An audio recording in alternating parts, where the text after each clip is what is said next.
नमस्कार, सुप्रभात। स्वागत है आप सबका the Bihar teachers history makers मेरा मोबाइल मेरी शिक्षा के इस मंच पर। मैं फिर से अपनी क्लास में उपस्थित हूँ। आइए क्लास की शुरुआत एक सुविचार से करते हैं जो इस प्रकार है। शिक्षा भीतर से आती है, इसे हम विचार करके, संघर्ष करके और प्रयास करके प्राप्त कर सकते हैं। तो आइए हम अपने प्रयास के द्वारा शिक्षा की प्राप्ति करते हैं और अपने क्लास की शुरुआत करते हैं। पिछले वीडियो में हमने मस्तिष्क के विभिन्न भागों के बारे में चर्चा की थी, जिसमें हमने अग्र मस्तिष्क और मध्य मस्तिष्क के बारे में पढ़ा था। आज हम पश्च मस्तिष्क हाइंड ब्रेन के बारे में चर्चा करेंगे। हाइंड ब्रेन मस्तिष्क का अंतिम भाग होता है। यह पुनः दो भागों में विभाजित होता है। पहला भाग अनुमस्तिष्क या सेरिबेलम कहलाता है और दूसरा भाग मस्तिष्क स्टेम कहलाता है। चित्र में यह जो भाग देख रहे हैं हम पिंक कलर में, यह अनुमस्तिष्क या सेरिबेलम का भाग है। यह जो भाग है यह सेरिबेलम या अनुमस्तिष्क है। यह सेरिबेलम या अनुमस्तिष्क हमारी मुद्रा का समन्वय करता है। हम कैसे उठते हैं, बैठते हैं, चलते हैं, खड़े होते हैं, इन सब कार्यों का संचालन और नियंत्रण करता है। साथ ही हमारे शरीर के संतुलन को बनाए रखता है। यह हमारी ऐच्छिक पेशियों को नियंत्रित करता है, जिससे हम विभिन्न कार्यों का संपादन कर सकते हैं, जैसे चलना, दौड़ना, हाथ से कोई काम करना, कोई वस्तु को पकड़ना। तो हमारे हाथ में, पैर में, हमारे जबड़े की हड्डियों में ऐच्छिक पेशियां उपस्थित होती हैं जो हमारी इच्छा के अनुसार काम करती हैं। इन पेशियों का संचालन सेरिबेलम के द्वारा ही होता है। यही सेरिबेलम इन पेशियों का नियंत्रण करता है।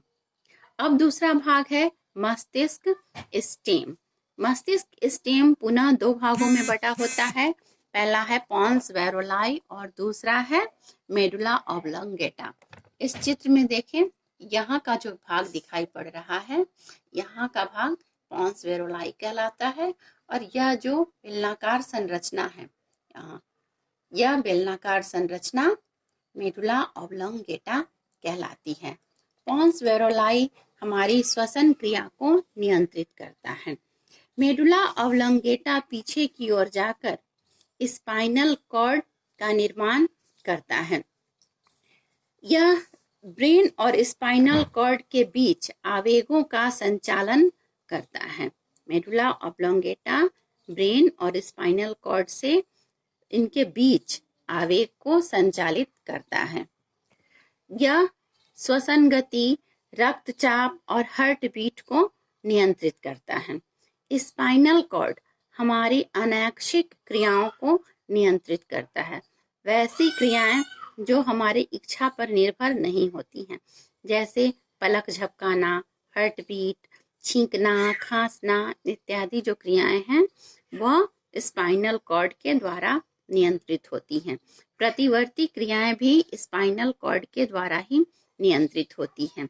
प्रतिवर्तित क्रियाएं जैसे अगर हम किसी गर्म वस्तु पर हाथ रख देते हैं तो अपने हाथ को तुरंत खींच लेते हैं, यही क्रिया प्रतिवर्ती क्रिया कहलाती है। अगर कभी किसी कांटे पर पैर पड़ जाता है, हम तुरंत पैर उठा लेते हैं, यह भी प्रतिवर्ती क्रिया है और इनका संचालन स्पाइनल कॉर्ड के द्वारा ही होता है। अब हम मस्तिष्क के कार्यों की चर्चा करेंगे। तो मस्तिष्क के कुल 4 कार्य होते हैं। पहला, आवेगों का ग्रहण। यह संवेदी अंगों से आवेग को ग्रहण करता है, विभिन्न प्रकार के आवेगों को ग्रहण करता है। यह ग्रहण करने की जो क्रिया है वो सेंसरी नर्व्स के द्वारा ग्रहण करके ये आवेग मस्तिष्क तक पहुंचाए जाते हैं और मस्तिष्क इनका विश्लेषण करता है। अब दूसरा कार्य है मस्तिष्क का आवेगों के प्रति अनुक्रिया अर्थात रिस्पॉन्स।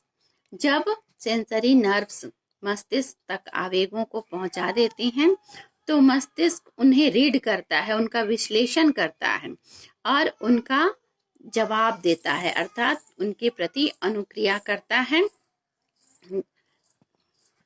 यह अनुक्रिया मोटर नर्व्स के द्वारा अविवाही अंगों तक पहुंचता है, पेशियों तक पहुंचता है।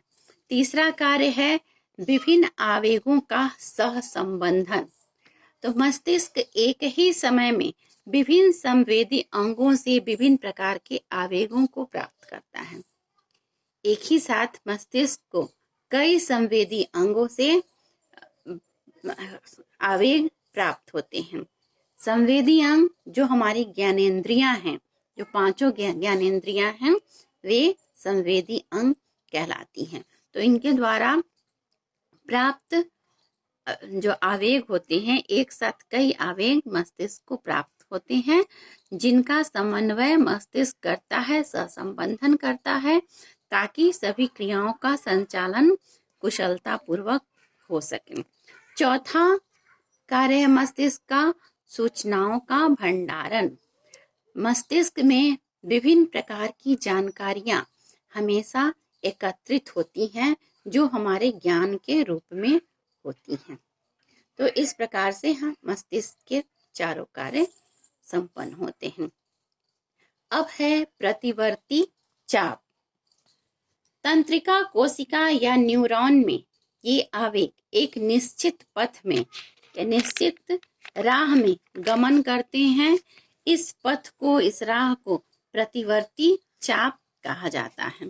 प्रतिवर्ती चाप के कई घटक होते हैं, जिसमें पहला घटक है ग्राही अंग।